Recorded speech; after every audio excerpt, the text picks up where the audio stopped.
வணக்கம். எல்லோரும் எப்படி இருக்கீங்க? நல்லா இருக்கீங்களாங்க? எல்லாரையும் பார்த்து ரொம்ப நாள் ஆச்சு. வைகாசி மாதம் ஃபுல்லாக கல்யாண சீசன்.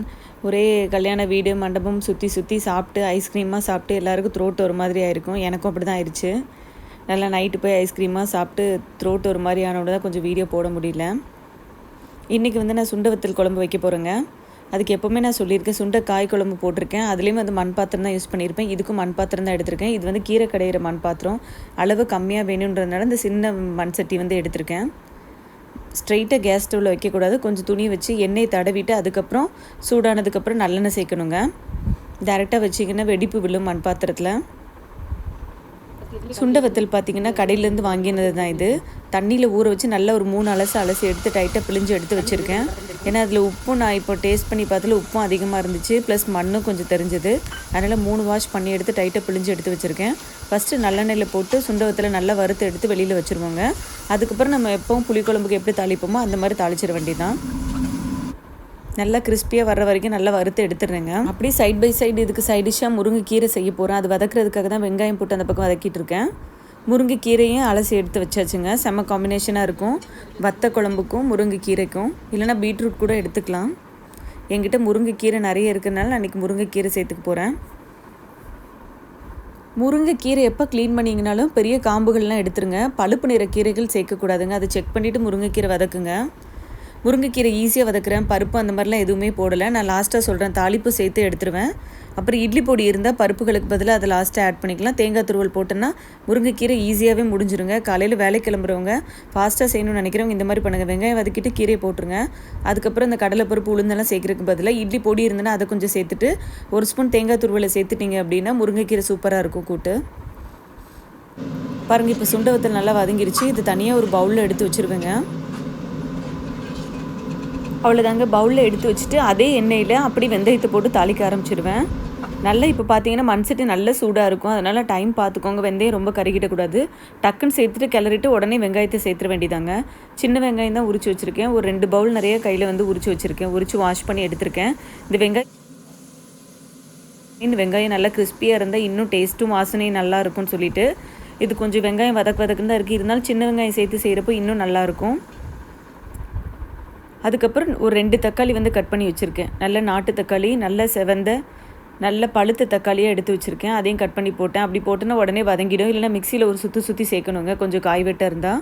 பூண்டு ஒரு 4 பல் மட்டும் இடித்து போட்டிருக்கேன். பூண்டு இல்லை ரொம்ப சேர்க்கலை. அப்புறம் வதங்குறதுக்காக கொஞ்சம் உப்பும் மஞ்சள் தூளும் சேர்த்துட்டேன். எண்ணெய் ரொம்ப இல்லை, அதனால் வதங்குறதுக்காக கொஞ்சம் அது கூட புளி தண்ணி ஊற்றிக்கிட்டேன். ஏன்னா அந்த தண்ணியோடு சேர்த்து உப்பும் சேர்றப்போ தக்காளி ஈஸியாக மசிஞ்சிரும்.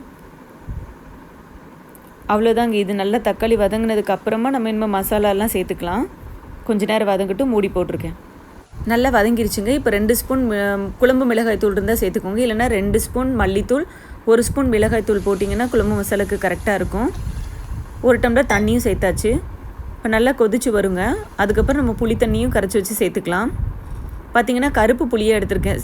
புளி குழம்புக்குலாம் பார்த்திங்கன்னா செக்கச்சவேன்றது நல்லாயிருக்கும். சிகப்பு புளி எடுத்துக்கலாம். கருப்பு புளியும் மார்க்கெட்டில் இருக்குது. அது சேர்த்துக்கிட்டிங்கன்னா சுண்டை வத்தல் குழம்பு கொஞ்சம் லைட்டாக ப்ரௌனிஷாக இருந்தால் நல்லாயிருக்கும். அதனால் கருப்பு புளியை தான் கரைச்சி எடுத்து சேர்த்துருக்கேன். ஒரு எலுமிச்சம்பழம் சைஸுக்கு சேர்த்தாச்சு. இப்போ குழம்பு நல்லா கொதிச்சு வருது. காய்கள் எதுவுமே சேர்க்க மாட்டோம். இந்த குழம்பு தான் வற்றி வருங்க. குழம்பு நல்லா கொதிச்சிட்ருக்கிறப்ப தேங்காவும் அரைச்சி ஊற்றி சேர்த்தாச்சுங்க. வெறும் தேங்காய் மட்டும்தான். திக்காக கொஞ்சம் அரைச்சி ஒரு 10 தேங்காய் அரைச்சி உள்ளே ஊற்றியாச்சு. இது நல்லா கொதிச்சு வரட்டும் ஒரு 10 நிமிஷம். அப்புறமா நம்ம வறுத்து வச்ச சுண்டை வத்தலை சேர்த்து கொதிக்க விடலாங்க. கருவேப்பிலை எதுவும் சேர்க்கல, நான் லாஸ்ட்டாக தான் சேர்ப்பேன் தாளிப்பு. கண்டிப்பாக எல்லா வீடியோவுக்கு இடையிலையும் ஒரு டிப்ஸ் உங்களுக்கு நான் சொல்லிக் கொடுப்பேன். எல்லா சமையல் வீடியோலையும் எங்கள் அம்மாவோ எங்கள் அத்தையோ சொல்லிக் கொடுத்தது. இது எங்கள் அம்மா சொல்லிக் கொடுத்ததுங்க. அவசரத்துக்கு காலையில் நம்ம சின்ன வெங்காயம்லாம் கட் பண்ணி தாளித்து எடுக்க முடியாது சட்னிக்கோ எதுக்குமோ. அதனால இங்கே மொத்தமாக என்ன பண்ணுங்கள், சின்ன வெங்காயம் வத்தல்லாம் கட் பண்ணி போட்டு தாளித்து எடுத்து ஒரு பாக்ஸில் போட்டு வச்சுக்கோங்க. இந்த மாதிரி குயிக்காக கூட்டு பொரியல் அதெல்லாம் செய்கிறப்போ நீங்கள் டக்குன்னு அதை எண்ணெயில் போட்டு நீங்கள் உள்ளே சேர்த்துக்கலாம். தனித்தனியாக உளுந்து வத்தல் கருவேப்பிலைன்னு ஒரு டைமுக்காக நம்ம தேடிட்டு இருக்க வேண்டாங்க. தேங்காயும் கொஞ்சம் சேர்த்தாச்சு. தாளிப்பும் கொஞ்சம் ஊற்றியாச்சு உள்ள.